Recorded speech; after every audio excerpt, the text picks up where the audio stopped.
Hoje em dia, com muitas igrejas supostamente cristãs se desviando da verdade, essa dúvida tem surgido na mente de muitas pessoas. Quando é que eu fico na igreja e quando é que eu resolvo sair? O que faz de uma igreja herege, uma igreja apóstata? Então isso é muito importante, a gente aprender com os nossos antepassados e a sabedoria cristã que vem nos acompanhando ao longo dos séculos. Na Reforma Protestante, João Calvino, por exemplo, não foi o único a falar sobre isso, mas ele falou claramente sobre isso, a diferença entre igreja verdadeira e igreja falsa, e a diferença entre igreja mais pura e igreja menos pura. Mais pura e menos pura significa que uma igreja pode estar mais próxima da verdade ou menos próxima da verdade, mas ainda assim seria uma igreja verdadeira. E Calvino orienta a gente a não deixar igrejas que são verdadeiras, ainda que elas sejam menos puras. Por quê? Porque a gente luta para ela ser purificada à luz da palavra. Pode ser que ela tenha entendimentos doutrinários equivocados. Pode ser que ela seja negligente na prática da disciplina eclesiástica, não a pratique de maneira tão saudável quanto a gente gostaria. Então nós exortamos ela a se alinhar com a Escritura, mas a gente não vê sinais suficientes para dizer que ela é uma igreja falsa.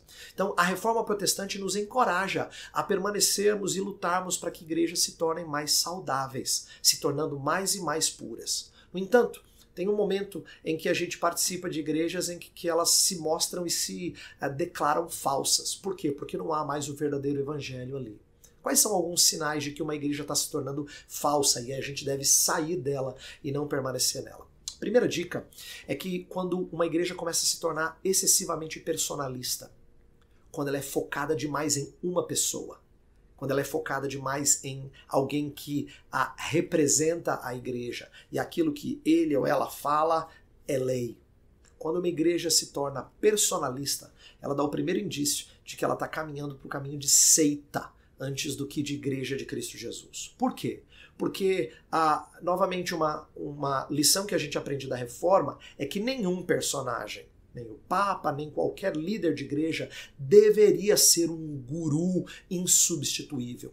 Todas as vezes que fiéis acham que alguém é o mais importante dos mestres, esquece de ver a multiplicidade de dons e de mestres na igreja para nos ensinar como sermos agradáveis a Deus e parecidos com Cristo, a gente se torna muito personalista. Então cuidado com o personalismo dentro de você e o personalismo na estrutura eclesiástica, tá?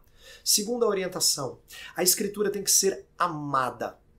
Se ela não é amada quando ela é exposta, se ela não é mais e mais apreciada, a gente está começando a ver sinais de que essa igreja está se desviando. Por quê? Porque uma igreja verdadeira tem que amar ouvir o Senhor. Tem que amar ouvir o Senhor. Se ouvir o Senhor não é um ponto preciosíssimo da reunião do povo de Deus, então alguma coisa está muito errada. Se essa igreja é marcada por outras coisas, que não pela pregação das Escrituras e pelo amor em aprender do Senhor e da sua salvação, ela está dando indícios de que ela está se desviando da verdade. Então, com essas orientações bem singelas, eu quero que você observe onde você está.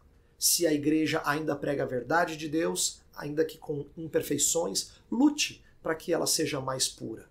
Mas quando ela começa a se desviar excessivamente e o foco é tirado de Cristo para ser colocado em pessoas, é tirado da palavra em que Deus fala conosco, colocado em ministérios outros, então essa igreja está começando a se tornar uma igreja que caminha pela falsidade, que caminha trilhos de apostasia. Eu espero que você sempre seja sábio em procurar um lugar em que Cristo é honrado mais do que tudo, em que pessoas são apenas servas e não grandes homens de Deus, são servos de Deus, são humildes servos de Deus, que querem se diminuir para que Cristo cresça, como João Batista nos ensina. E um lugar em que a palavra de Deus é explicada e as pessoas passam a amar mais o Senhor e não o mestre, o guru, ou aquela pessoa sem a qual eu não consigo ter orientação para a minha vida. Esse tipo de apego exagerado é sinal muito negativo de uma igreja que está entrando por descaminhos. Que Deus te dê sabedoria para você lutar pela sua igreja, para que ela seja mais saudável. E quando ela começar a se desviar, que você tenha a coragem de dizer, agora não dá mais, a gente precisa procurar uma igreja verdadeira.